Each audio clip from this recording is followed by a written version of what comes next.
Fala galera, beleza? Bem-vindos a mais um Direto do Forno e hoje com um assunto quente. Essa semana é carnaval. Infelizmente, por causa da pandemia do coronavírus, não veremos as tradicionais festas da época. Mas ainda a gente tem muitos costumes e memórias a ser compartilhado nessa festa tão tradicional aqui no Brasil.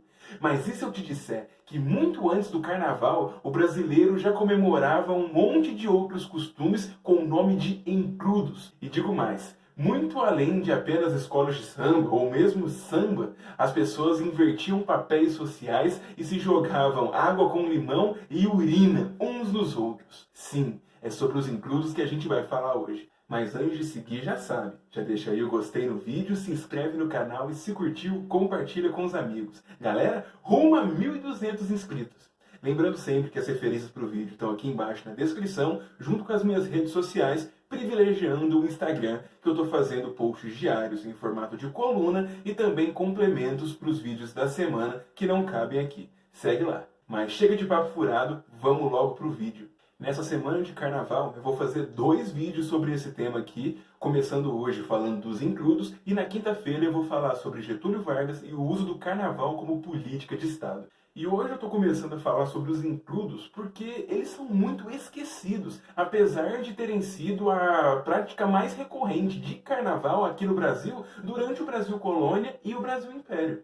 E a gente tem que falar isso porque ele foi completamente combatido para se consolidar a visão que a gente tem hoje de carnaval. O carnaval, como a gente conhece, tem um berço grego e romano.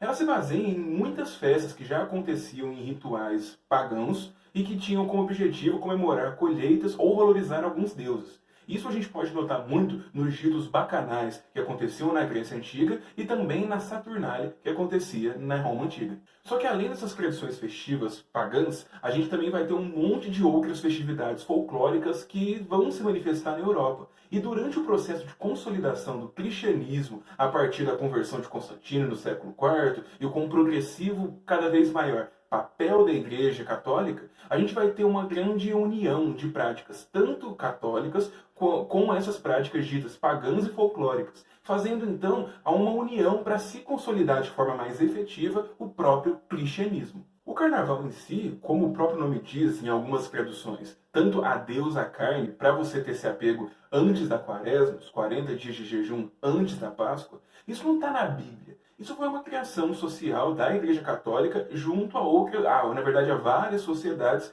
que foram consolidando práticas cristãs. Dessa forma, o carnaval, como festividade que é, tinha práticas próprias do lugar onde eram feitas essas festas. E no nosso caso, principalmente, a gente está falando de Portugal, que no caso não se chamava carnaval, se chamavam encrudos. Os encrudos portugueses se caracterizavam pelas festividades utilizando grandes bonecos e também fazendo inversões sociais, com ricos se colocando nos lugares de pobres e vice-versa. Assim como também festividades de pessoas jogando farinha de trigo, jogando uma espécie de confete da época, fazendo traquinagens e também comendo e bebendo. Afinal de contas, você ficaria sem esses alimentos durante a quaresma. Com a colonização portuguesa do Brasil e todo o processo, os encrudos também vieram para cá.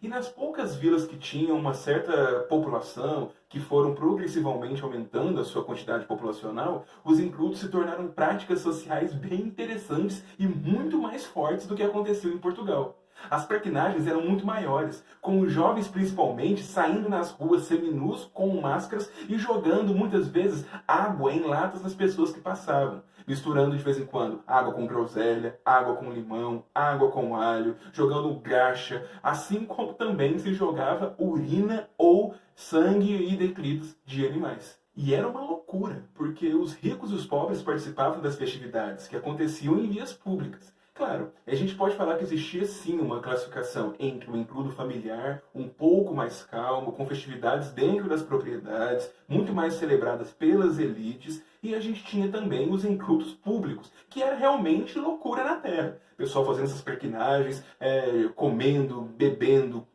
brigando, fazendo um monte de algazarra, e isso tinha reflexos, porque Como eu disse, os includos também se caracterizavam por inversões de papéis sociais. Então, a gente, nessa sociedade escravista que o Brasil se constituiu, a gente tinha escravos que tomavam o poder sendo senhores e os senhores servindo esses escravos, fazendo junto a isso um monte de algazarra, um monte de bagunça. E isso é muito interessante de se falar, porque começa a gerar muito ressentimento e uma certa aversão de pessoas mais da elite com essas práticas ditas mais populares e muitas vezes bárbaras.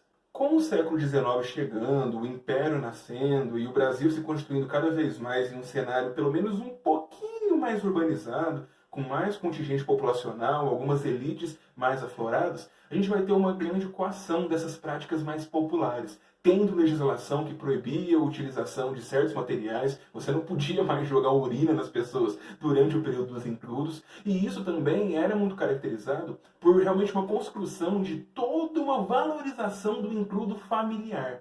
O carnaval deveria ser comemorado à moda francesa ou veneziana. Deveria copiar práticas europeias que, assim como colocavam uma certa ordem na comemoração do carnaval, também mostravam que ricos tinham o carnaval como distinção. Eles não vão comemorar como o pobre comemora. Essa valorização das práticas europeias e do includo familiar vão se consolidando cada vez mais ao ponto que, na virada para o século XX, já se popularize mais o termo carnaval, utilizando realmente de palavra de raiz francesa e italiana. Os includos vão ser potencialmente esquecidos e combatidos. As práticas mais populares, embora ainda assim vão existir até essas práticas de jogar bola cheia de urina uns nos outros, com sangue de animais, enfim, ainda aconteçam, vão ser cada vez mais combatidas até pela polícia e socialmente marginalizadas. A visão de elite que vai acontecendo e que aos poucos também vai tomando a área pública vai se consolidar como o que a gente entende por carnaval hoje. E é isso, galera. Você sabia disso dos includos? O que você acha dessa prática de distinção entre includo e carnaval? E será que algum amigo seu conhece essa história também? Compartilhe esse vídeo com ele. Vejo vocês agora na quinta-feira falando um pouco de Vargas e do carnaval e espero que vocês gostem desse vídeo também. Galerinha, obrigado e até mais!